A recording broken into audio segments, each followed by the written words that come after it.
Welcome back to the show. Nazreen, हम call का सिलसिला वहीं से शुरू करते हैं जहां कमर्शियल ब्रेक से पहले मुनक़ता हुआ था। देखते हैं हमारे अगले कॉलर कौन है। जी फरमाइए। डॉक्टर साहब नमस्कार जी। जी नमस्कार। डॉक्टर साहब मैं जस्ट पता करना चाहूँ, मैं पेंशनर हूँ। अच्छा। मेरी पेंशन 7000 प्लस तकरीबन है, 7200 पाउंड। तो मैं अपनी वाइफ को वहां से मंगाना है, डिवोर्स हूँ वैसे, तो वो उसके लिए 18600 का जो चक्कर है, अगर मेरे पास लमसम लाइक $250,000 बैंक पे हो तो मतलब काम चलता है। जी आपकी कॉल का शुक्रिया। हाँ, इसमें पॉसिबिलिटी है कि अगर आपके पास कुछ सेविंग्स हैं, जैसे कि वो कहते हैं 17,000 सेविंग्स हों पिछले 6 महीने से, तो उनके बेस पे आप उनको बुला सकते हैं वो सेविंग्स शो करके। तो अगर आपकी सेविंग्स हैं तो बिल्कुल आप उनको बुला सकते हैं। कॉल का शुक्रिया। नाज़रीन, देखते हैं हमारे अगले कॉलर कौन है। जी फरमाइए।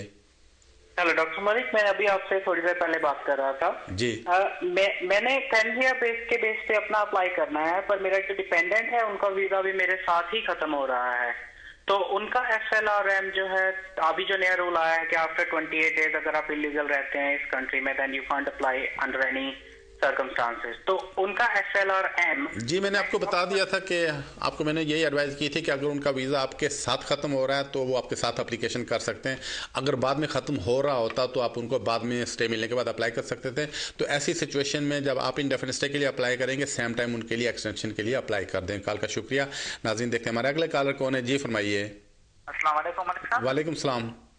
जी सॉरी, मैंने एक बार आपको फिर फोन किया। जी। मैं यही पूछ रहा था आपसे, आपकी जवाब में नहीं समझा कि जो ये स्टेटलेस पर्सन ट्रैवल डॉक्यूमेंट है 1964 कन्वेंस जो है होम ऑफिस का, ये रिफ्यूजी के अलावा कोई आम बंदा इसके लिए अप्लाई कर सकता है जो एमपी के पासपोर्ट नहीं मिले उसको बार बार?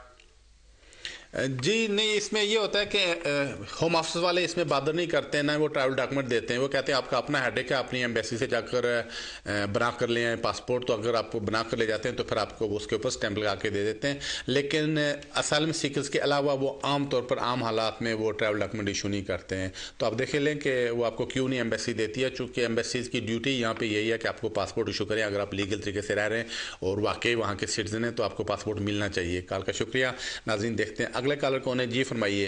Hello, assalamu alaikum. वालेकुम सलाम। Yeah, hi. I just rang up about my cousin. She's very, very distressed, and what's happened is she made an application in June 2011, but she obviously just received the paperwork, and what they said, they refused the application, and they said they should ring the enforcement office, and they sent back. Okay, thank you for your call. Basically, if they refuse the application, there are two options. Number one, if they have given a right of appeal, she can appeal immediately against that decision. If they haven't given a right of appeal, then still she can take this matter to the court. The best thing is basically tell her to go and see a good immigration solicitor. They can help him, they can advise him probably. Thank you for your call. नाज़रीन, देखते हैं हमारे अगले collar कौन है। जी फरमाइए। जी। Hello जी फरमाइए। वालेकुम सलाम। जी, मैंने HSMP में अप्लाई किया था। अच्छा।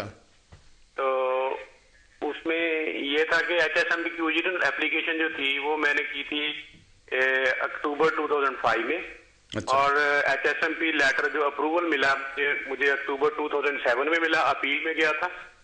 तो 2010 में मेरी एक्सटेंशन थी, वो जुडिशियल रिव्यू में मैंने करवाई, तो वो 2013 तक की एक्सटेंशन मिली थी उस वक्त मुझे।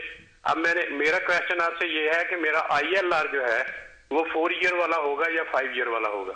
जी आपकी कॉल का शुक्रिया। अगर तो आप समझते हैं कि वो जुडिशियल रिव्यू जो HSMP का था टियर 1 का, अगर उसमें आप आते हैं तो आप 4 साल के बाद एप्लीकेशन कर सकते हैं। कॉल का शुक्रिया। नाज़रीन, देखते हैं हमारे अगले कॉलर कौन है। जी फरमाइए।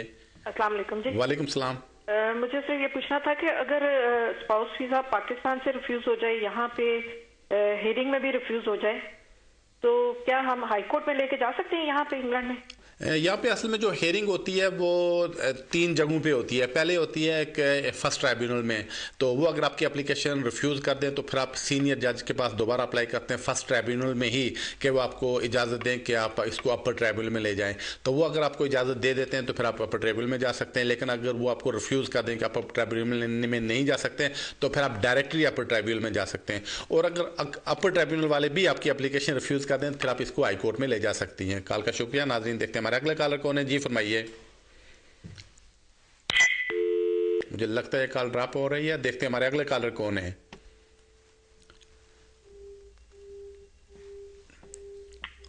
जी फरमाइए। अस्सलाम वालेकुम। वालेकुम सलाम। Yeah, I'm making query. Yeah, my daughter got married in March. Yeah, she's here. How long will it take? You know, to put the application through in for a visa? And So what kind of visa have they got? no, she's a British citizen. She got married in Pakistan. Yeah. Yes. But could you tell me, you know, like how long will it take, like, you know, for her to apply for her husband? Yeah, basically there are two basic requirements. One is basically the husband needs to pass one English test over there, and the second thing is her income should be over 18,600. Then he can make an application anytime. So normally around 3 weeks time, they usually nowadays they make a decision within 3 weeks time. Thank you for the call. नाज़रीन देखते हैं हमारे अगले collar कौन है जी, फरमाइए। अस्सलाम वालेकुम। वालेकुम सलाम। मोहतरम, मेरा क्वेश्चन ये था कि दो लोग ओवरस्टे हो जाते हैं और ओवरस्टे आदमी सुना है कि अक्टूबर से पहले वो शादी के करके यहाँ रजिस्ट्रेशन करवा सकता था और उसके बाद वीजे के लिए यहाँ अप्लाई कर सकता था। तो अब जो नया स्टेटस है ये क्या बना है, मैं पूछना चाहता हूँ इलीगल लोगों के लिए जो शादी यहाँ कर लेते हैं। जी, आपकी कॉल का शुक्रिया। असल में जो भी वीज़ा मिलता है, जैसे कि किसी को इमिग्रेशन, किसी को शादी का वीज़ा मिलता है या स्टूडेंट का वीज़ा मिलता है या वर्क परमिट का वीज़ा मिलता है या किसी को HSMP का वीज़ा मिलता है, जो भी वीज़ा मिलता है ये इमिग्रेशन रूल्स के तहत मिलता है। तो अभी इन्होंने 1 अक्टूबर से ये रूल चेंज किया कि अगर कोई आदमी UK में ओवरस्टे किया और 28 दिन से ज़्यादा किया हो तो उसको हम किसी भी कैटेगरी में जो है वीज़ा वो नहीं देंगे इमिग्रेशन रूल्स के तहत। तो एक अलबत्ता इसमें एक्सेप्शन हो सकती है कि अगर तो आप कोई रिक्वायरमेंट्स फुलफिल करते हैं तो outside of immigration rules application ऐसी की जा सकती है। कॉल का शुक्रिया। नाज़रीन देखते हैं हमारे अगले कॉलर कौन है जी, फरमाइए। अस्सलाम वालेकुम। वालेकुम सलाम। जी मैंने किया था सेटलमेंट के लिए, अच्छा, अप्लाई किया था वीज़ा और मेरा उन्होंने फाइल पूरी वापस भेज दी है और फीस भी काट दिया, लेकिन उन्होंने कहा है कि जी आपने फीस नहीं पे की होम ऑफिस वालों ने। ठीक है, तो अभी क्या पूछना चाहते हैं कि मुझे अब क्या करना चाहिए, क्योंकि उन्होंने फाइल मेरी वापस भेज दी है, मेरा वीज़ा भी ख़त्म हो गया है जुलाई में। जी, आपकी कॉल का शुक्रिया। असल में इमिग्रेशन वाले यही कहते हैं कि आप अपना वीज़ा ख़त्म होने से 1 महीने पहले एप्लीकेशन करें। तो आपकी ड्यूटी बनती थी कि जब आप एप्लीकेशन करें उस वक्त मेक श्योर करें कि आप कैपेबल थे कि उनको आप पैसे पेमेंट करें। तो बाज़ बात तो होता है कि लोग चेक के बजाय या पोस्टल ऑर्डर के बजाय क्रेडिट कार्ड यूज़ करते हैं और उनकी क्रेडिट कार्ड में या तो पैसा नहीं होता या फिर उसकी लिमिट नहीं होती है। आपकी जैसे लिमिट होती है 200 या 250 पाउंड और होम ऑफिस की फ़ी उससे ज़्यादा होती है, तो होम ऑफिस फ़ी नहीं वो फ़ी नहीं ले सकते हैं। तो ऐसी सूरत में सारे पेपर्स वापस भेज सकते हैं। तो अभी आप वाकई एक बहुत बड़ी प्रॉब्लम में पड़ गए हैं। तो उसकी वजह यह है कि अब रूल्स चेंज हो चुके हैं। अगर आपने ओवरस्टे हो गए और वो भी 21 से ज़्यादा, 28 डेज से ज़्यादा, तो फिर आपको इमिग्रेशन रूल में स्टे नहीं मिल सकता है। तो ज़्यादा बेहतर है किसी वकील से जितना जल्दी हो सके मशवरा कर लें। कॉल का शुक्रिया। नाज़रीन देखते हैं हमारे अगले कॉलर कौन है जी, फरमाइए। वालेकुम। वालेकुम सलाम। जी, मैंने ये पूछना था कि हमने अपने बेटे की शादी पाकिस्तान से की है, तो वो उनके स्पाउस को बुलाने के लिए इनको जो ये फुल टाइम स्टूडेंट है और पार्ट टाइम काम करते हैं, तो मैंने सुना कि 18,600 जो है इनकी इनकम होनी चाहिए। तो क्या इनके वालिद साहब इनको स्पॉन्सर कर सकते हैं? एक तो ये बात पूछनी है और दूसरा ये कि अगर कर सकते हैं तो उनके अकाउंट में कुछ पैसे होने चाहिए, या अगर ये 18,600 अगर नहीं कमा सकते क्योंकि ये स्टूडेंट है तो इतने पैसे इनके अकाउंट में हो तो इनकी स्पाउस आ सकती हैं इस मुल्क में। ये पूछना था आपसे। थैंक यू जी, आपकी कॉल का शुक्रिया। पहली बात यह है कि इनके जो फादर है वो इनको स्पॉन्सर नहीं कर सकते हैं जो कि ये पढ़ रहे हैं। अलबत्ता इनके बैंक में अगर इतने पैसे हैं 18,600 पाउंड या वो उन्होंने 17,000 तक रखा है, अगर 17,000 पाउंड इनके बैंक में और 6 महीने से हैं पिछले बैंक में, तो फिर ये एप्लीकेशन कर सकते हैं। साथ बता सकते हैं कि मेरे पास सेविंग्स इतनी है और मैं पढ़ रहा हूँ, तो मुझे यकीन है इनकी मिसेज को वीज़ा मिल जाएगा। लेकिन उसको कह दें कि वहाँ से वो इंग्लिश टेस्ट भी पास कर ले। कॉल का शुक्रिया। नाज़रीन देखते हैं हमारे अगले कॉलर कौन है जी, फरमाइए। हेलो, ये मैं प्राजक्ता हूँ। मुझे पूछना था कि मैंने PSW के लिए अप्लाई किया हुआ है in the month of March. अच्छा। और मेरा बायोमेट्रिक्स भी मैंने कर दिया है जून महीने में, पर मुझे टेंशन ये है कि अभी तक मुझे रिजल्ट नहीं आया है उसका कुछ भी। जी, आपकी कॉल का शुक्रिया। असल में मार्च में, चूँकि आपको भी पता है कि अप्रैल में स्कीम जो है ये विड्रॉन हो गई थी, स्कीम ख़त्म हो गई थी, तो उस वक्त तकरीबन हज़ारों स्टूडेंट्स ने अप्लाई कर दिया है। तो अभी उनके डिसीजन आ रहे हैं, पिछले 3-4 वीक से उनके डिसीजन आने शुरू हो गए हैं। तो चूँकि अब 6 मंथ भी हो चुके हैं, तो मुझे लगता है कि एनी टाइम आपके केस का डिसीजन आ जाएगा। तो अगर आपके पास at the time of application degree थी और मेंटेनेंस की रिक्वायरमेंट्स आप पूरी कर रहे थे, तो मुझे यकीन है कि आपको यहाँ पर वीज़ा लग जाएगा। कॉल का शुक्रिया। नाज़रीन देखते हैं हमारे अगले कॉलर कौन है जी, फरमाइए। हेलो जी। हाँ जी, ਸਲਾਮ ਅਲੈਕੁਮ ਜੀ। जी वालेकुम सलाम। ਹਾਂਜੀ, ਕਾਕੇ ਨੇ ਕੀਤਾ ਸੀ ਪਿਛਲੇ ਸਾਲ ਫਰਵਰੀ ਵਿੱਚ ਅਪਲਾਈ। अच्छा। ਹਾਂਜੀ, ਤੇ ਉਹਨਾਂ ਦਾ ਮਤਲਬ ਵੀ ਕੋਈ ਜਵਾਬ ਨਹੀਂ ਆਇਆ ਤੇ ਉਹਨਾਂ ਨੇ ਮਤਲਬ ਇੱਕ ਲੈਟਰ ਆ ਗਿਆ ਸੀ ਵੀ ਤੁਸੀਂ ਅਪੀਲ ਕਰਨੀ ਹੈ, ਮਤਲਬ ਵੀ ਇੰਟਰਵਿਊ ਦੇਣੀ ਹੈ, ਪੇਪਰਾਂ 'ਚ ਦੇਣੀ ਕਿ ਮਤਲਬ ਕਿਸ ਤਰ੍ਹਾਂ ਦੇਣੀ, ਤੇ ਉਹਨਾਂ ਨੇ ਕਿਹਾ ਸੀ ਵੀ ਅਸੀਂ ਪੇਪਰਾਂ 'ਚ ਦੇਣੀ ਹੈ। अच्छा। ਤੇ ਉਸ ਤੋਂ ਬਾਅਦ ਉਹਨਾਂ ਦਾ ਕੋਈ ਜਵਾਬ ਨਹੀਂ ਆਇਆ। ਕਦੋਂ ਕੁ ਤੱਕ ਆਏਗਾ ਪਲੀਜ਼ ਸਾਨੂੰ ਦੱਸਣਾ।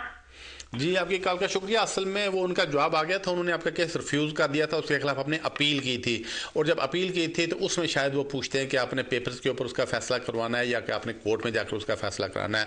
तो ज़्यादा बेहतर है कि अगर ये सिचुएशन है तो वो जो अपील फॉर्म्स हैं उनके ऊपर एक नंबर लिखा हुआ है, लेस्टर का नंबर है, उसके ऊपर फ़ोन करके और सारी डिटेल लेके आप पता कर सकते हैं कि आपके केस में डिले क्यों हो रही है या क्यों इसमें डिले हुई है। कॉल का शुक्रिया। नाज़रीन देखते हैं हमारे अगले कॉलर कौन है। जी फरमाइए।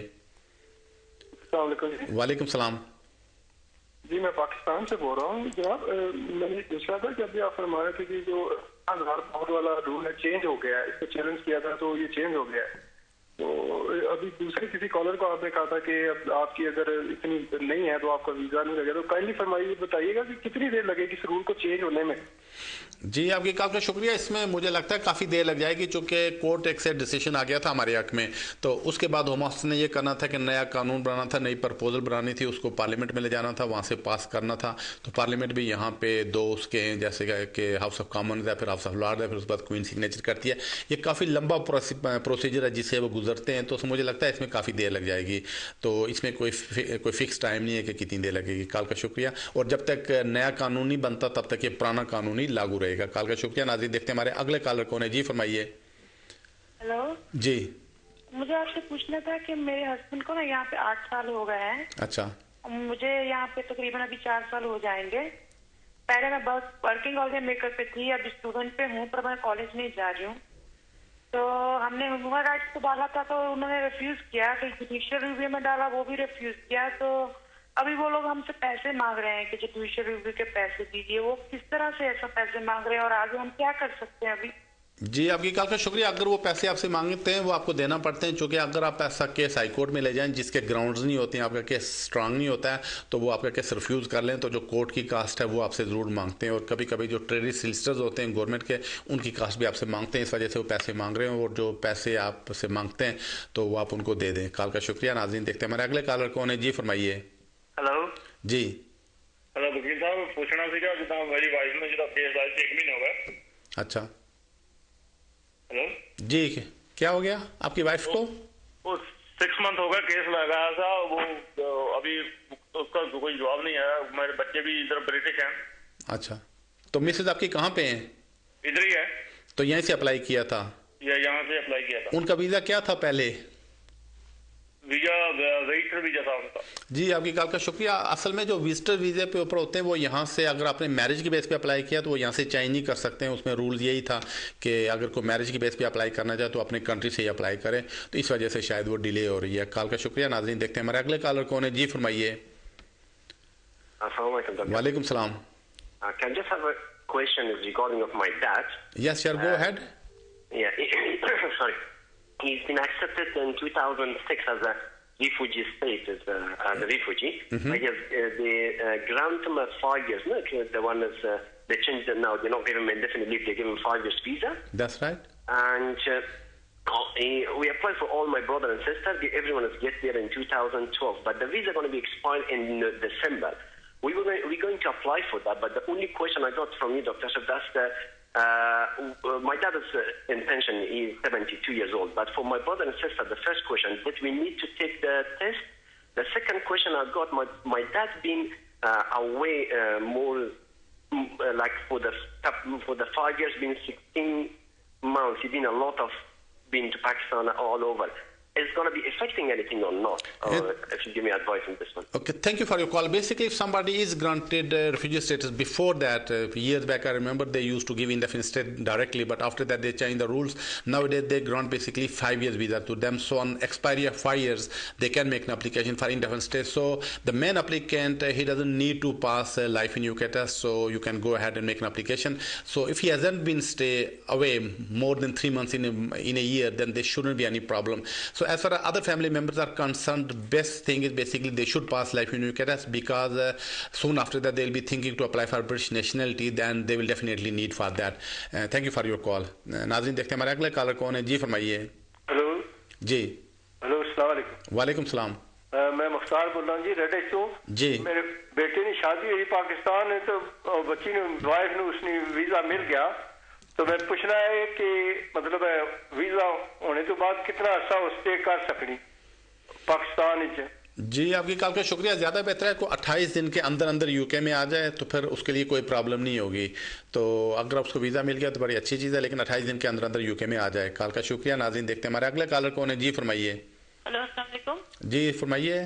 आज मैंने एक सवाल पूछना था अपनी सिस्टर के बारे में जी, तो प्लीज मुझे इसका तफसील से जवाब दे सकते हैं आप? मेरी सिस्टर की शादी को 6 साल हो गए। अच्छा। और उसकी एक बेटी भी है, लेकिन जिस लड़के के साथ उसकी शादी हुई थी उसको असाइलम में वीजा मिला है, लेकिन इंडेफिनेट वगैरह उसका हो गया है। लेकिन बिटवीन मेरी जो सिस्टर की बेटी है वो यहाँ की बोर्ड है, लेकिन उसके दरमियान वो उसकी बेटी के साथ वो पाकिस्तान चली गई थी। पाकिस्तान वो रही है 4 साल, लेकिन अब उसे यूके वापस आए हुए 8 महीने हो गए, लेकिन वो दोनों की आपस में नहीं बनी। तो अब मेरी सिस्टर को क्या करना चाहिए? जी, आपकी कॉल का शुक्रिया। पहली बात यह है कि उसे पाकिस्तान नहीं जाना चाहिए था। तो दूसरी बात यह है कि चूंकि बेटी यहाँ पे पैदा हुई थी और अगर बेटी के फादर को इंडेफिनिट स्टे मिला हुआ है और या मिल जाता है पेरेंट्स में से किसी एक को, तो जो बेटी है वो ब्रिटिश नेशनलिटी के लिए अप्लाई कर सकती है।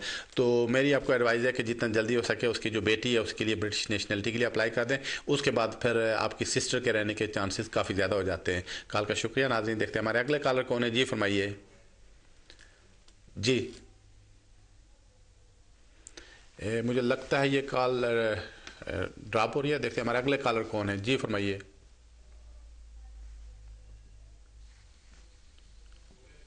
जी फरमाइए। अस्सलाम वालेकुम। वालेकुम सलाम। जी, मुझे आपसे बात पूछनी थी कि मैं इधर स्टूडेंट आया हूँ और इधर मैंने शादी की है। अच्छा। तो शादी की है 2 महीने हो गए हैं, तो मैं अब अप्लाई करने वाला हूँ। तो मेरी वाइफ को 18,000 पाउंड कमाने होंगे या नहीं? तो आपका लीगल स्टेटस क्या है यहाँ पे? मैं स्टूडेंट हूँ, पार्ट टाइम काम करता हूँ। जी, आपकी कॉल का शुक्रिया। अगर आपको काम की परमिशन है और आप दोनों 18,600 पाउंड कमाते हैं तो आपके लिए काफ़ी आप एप्लीकेशन कर सकते हैं। नाज़रीन, आज की मुलाकात बस इतनी। मुझे बताया गया कि जो टाइम था बड़ी तेज़ी के साथ गुजर गया और जितनी भी कॉल में से ले सकता था ली, लेकिन फिर भी अगर आपकी कॉल किसी वजह से न मिल सकी हो तो अगले सैटरडे की शाम 5-6 बजे यहीं पर होगा। तो अगले सैटरडे तक मुझे इजाज़त दीजिए। रब रखा।